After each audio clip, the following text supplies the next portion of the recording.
Former Philippine President Duterte forced onto plane to The Hague after ICC arrest, his daughter says. Former Philippine President Rodrigo Duterte has been forcibly taken onto a plane headed for The Hague, his daughter said on Tuesday, hours after his dramatic arrest on an International Criminal Court (ICC) warrant over a brutal, years-long anti-drugs crackdown that left thousands of his citizens dead. Duterte was placed on a flight late on Tuesday, the current government said. They are taking him out on a plane by force without considering his health conditions, the former authoritarian's youngest daughter Veronica Duterte wrote on Instagram. In a separate statement to the Philippine Star, Sara Duterte, Duterte's elder daughter, who is also the country's vice president, said her father was being taken to The Hague. As I write this, he is being forcibly taken to The Hague tonight.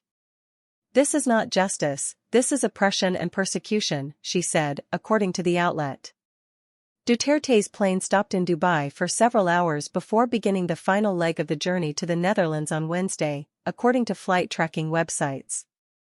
The plane was originally scheduled to land in the Netherlands around 7 a.m. local time, but tracking service Flightradar 24 shows it should now arrive around 5 p.m. local time. Duterte received medical attention during the layover in Dubai, Reuters reported. After her father's plane took off, Sara Duterte told a reporter she would head to the Netherlands on Wednesday.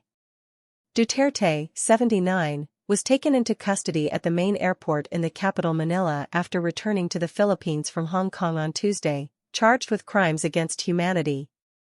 The ICC on Tuesday confirmed it had issued an arrest warrant for Duterte on charges of the crime of murder as a crime against humanity, for actions it alleges were committed between November 1, 2011, and March 16, 2019. CNN has reached out to Interpol for comment. Ferdinand Bongbong Marcos Jr., Duterte's successor as president, said he had received the Interpol notice for Duterte's arrest warrant at 3 a.m. local time. Interpol asked for help and we obliged because we have commitments to the Interpol which we have to fulfill, Marcos told a press conference Tuesday night.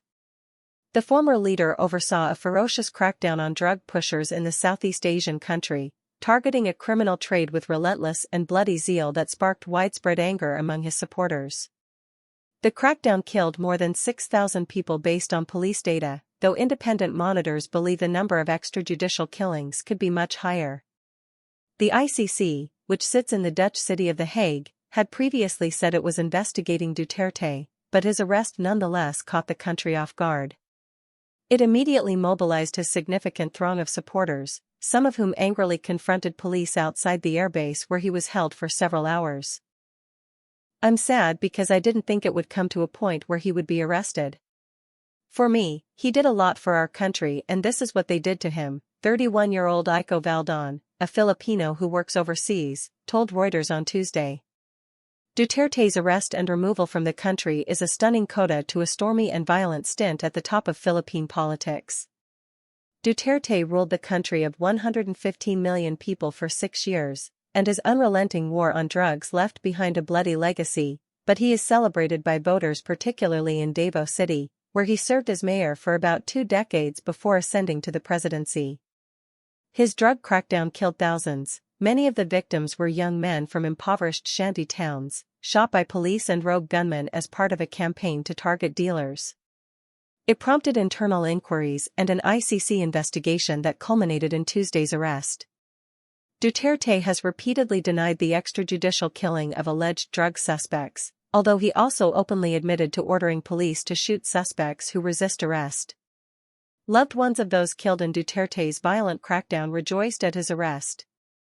Christine Pascual, the mother of one of the victims, told Reuters, "Through our prayers, what we believed in, and for all the people around us, we did not expect this to happen. After all the years we have fought for justice, finally a warrant of arrest was issued against a president and to Duterte at that." Others said this is just the beginning of a long road to justice. "The fight has just started but we will make sure to see this through. We will not stop," said Laura Pasco, a mother of 2 victims. Duterte withdrew the Philippines from the ICC in 2019, in a move condemned by critics as an effort to shield himself from accountability.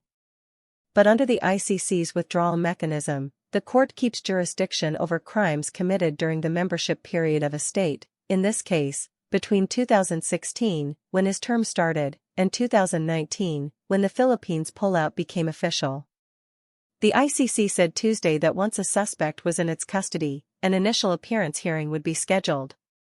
At an event on Sunday in Hong Kong, Duterte lashed out at the ICC amid speculation that his arrest were nearing. "I have a warrant, from the ICC or something," he told supporters. "What did I do wrong? I did everything that I could in my time, so there is a little bit of quiet and peace for the lives of the Filipinos." His political ambitions did not conclude with the end of his term in office. Duterte registered in October to run as mayor in Davao.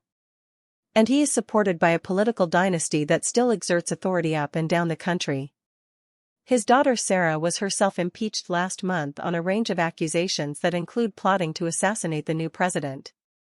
And his son Sebastian Duterte is the current mayor of Davao. He had planned to run as his father's vice mayor in next year's midterm elections.